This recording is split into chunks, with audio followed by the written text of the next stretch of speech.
He had clearly died in a car accident earlier that day, yet that very evening he appeared at the home of the woman he desired. What are you doing here? The woman's father was utterly puzzled, but she explained that during the day at the cafe, this man had struck up a conversation with her. Hearing this, Bill became even more flustered, so he hurriedly led the man to a secluded corner and asked him why he knew his daughter. Yet the man replied, "I didn't meet her. The young man I took met her." It turned out this man was not human at all, but rather the renowned Death himself. Because Bill's life was nearing its end, Death had come personally to claim his soul.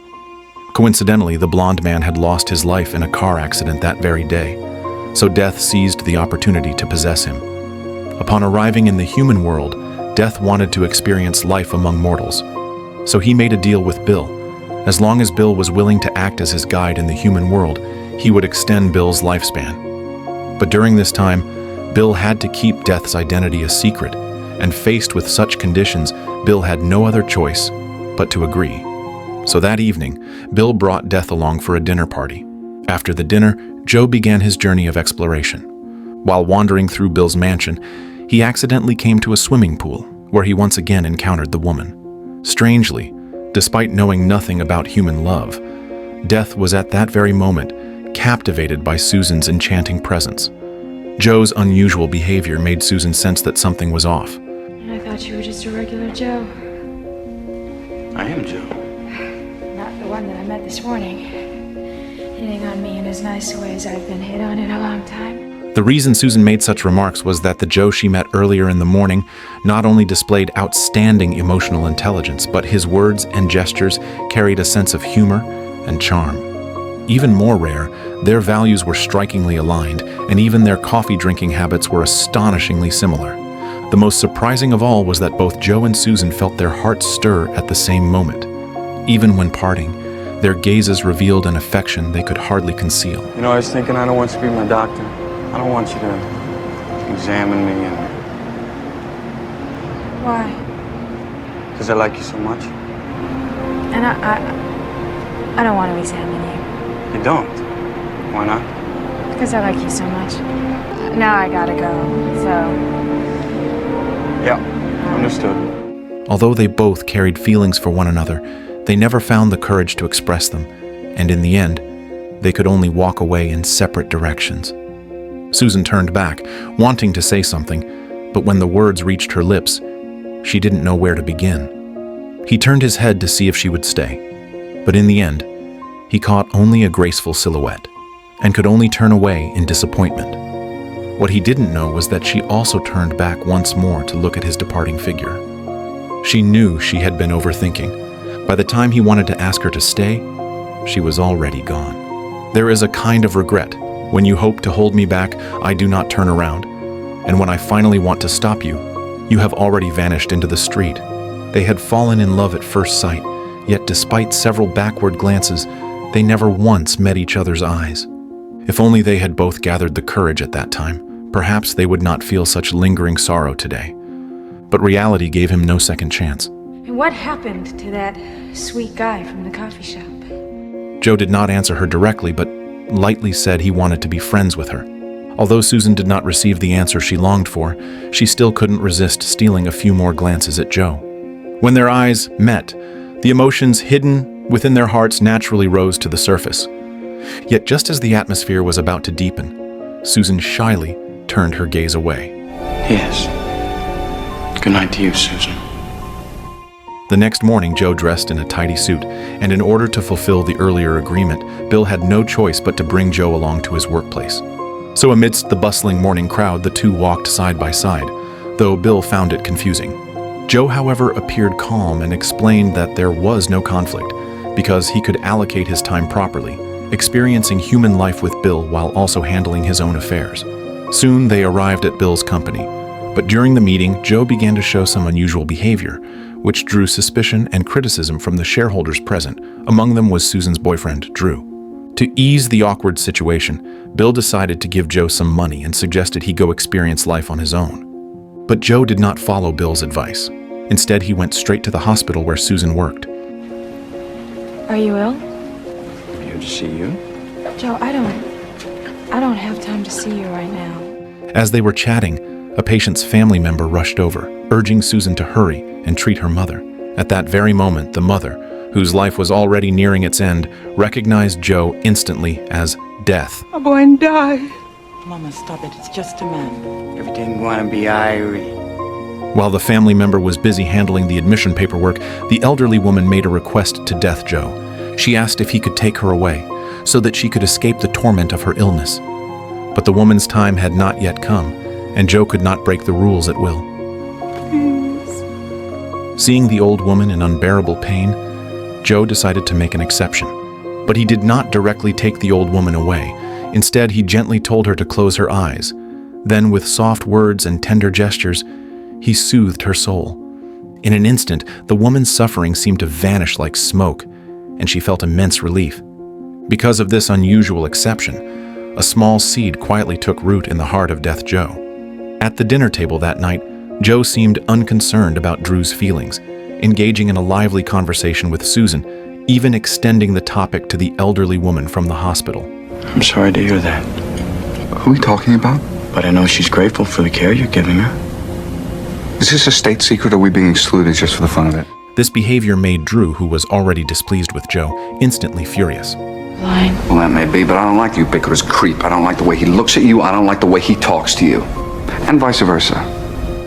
Facing the boyfriend introduced by her father, Susan did not feel much affection, so this time she decided not to compromise and mustered up the courage to express her true feelings to Drew. Because I like the way he looks and talks to me. And vice versa. Okay?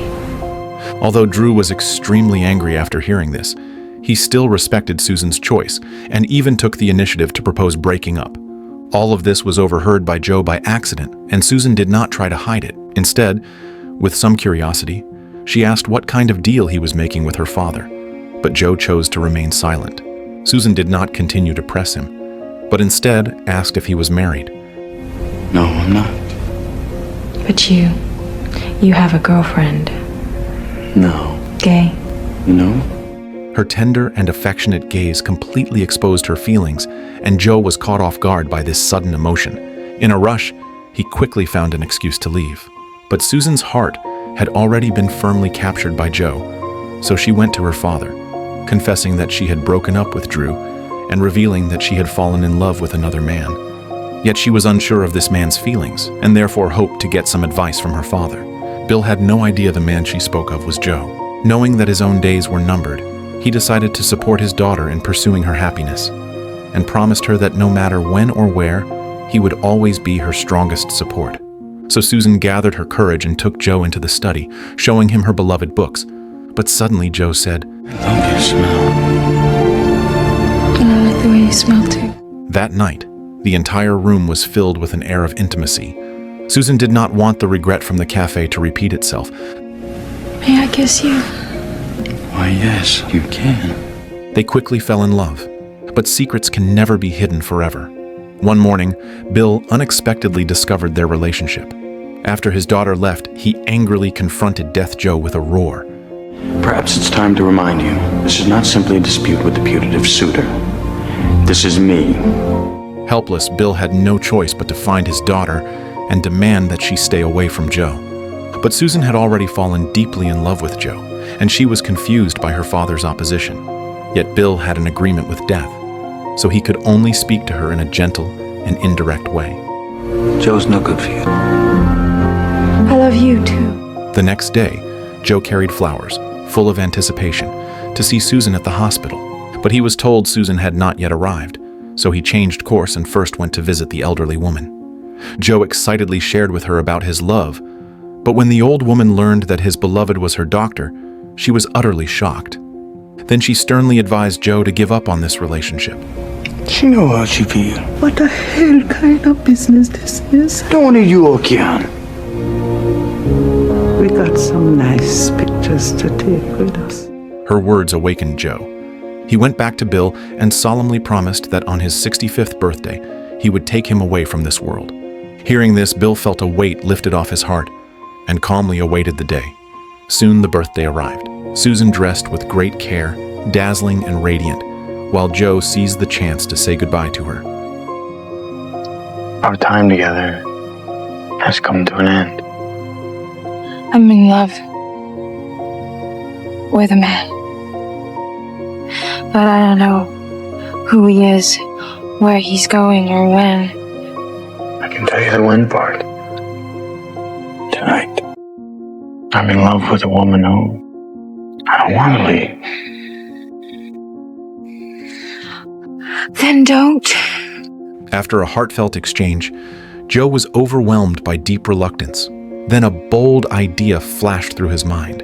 He wanted to take Susan away with him from the human world, but Bill rebuked Joe for being too selfish. Susan wants to come with me. She loves me. She loves you? Who is you?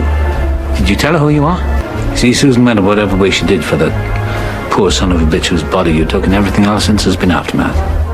To confirm whom Susan truly loved, Joe decided to reveal his real identity. But before he could, Susan spoke first. She recalled their encounter at the cafe, and the words that left the deepest impression on her were, That you didn't want me to be your doctor because you didn't want me to examine you. At this moment, Death finally realized that the one Susan had always loved was the true owner of this body. At the same time, he profoundly realized the depth and purity of human love.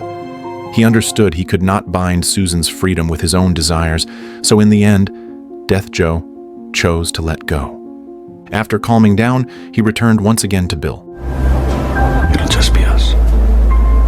Soon, Bill's birthday dinner officially began. He reflected on his life before the guests, admitting there were regrets, but his conscience was clear. He expressed his reluctance to part with everyone, yet what he found hardest to let go of was still his daughter. He invited her to dance with him for one last song. Under the glow of brilliant fireworks, Death smiled with tears in his eyes. That smile was the harvest of his journey in the human world, and those tears were shed for the love that could never be his. Then he stood side by side with Bill, and after exchanging a smile, they set off together on the journey to another world. Susan watched the two figures walking farther and farther away, and hurriedly ran forward to catch up. But when she reached the bridge, she saw the man who had once captured her heart. Forgive me for saying this, but it's been with me ever since. You said you liked me. I said, I liked you so much. Only at that moment did Susan seem to understand everything. I wish you could have known my father. Yet, just as she wondered how to rekindle this connection, Joe gave the same answer as Death, take it as it comes. In that instant, Susan finally felt at peace. Perhaps the truth was she had always loved the same person all along. The ending of the film is left open, for in a sense, Joe and Death coexist, or perhaps Joe carries within him certain traits or memories of Death.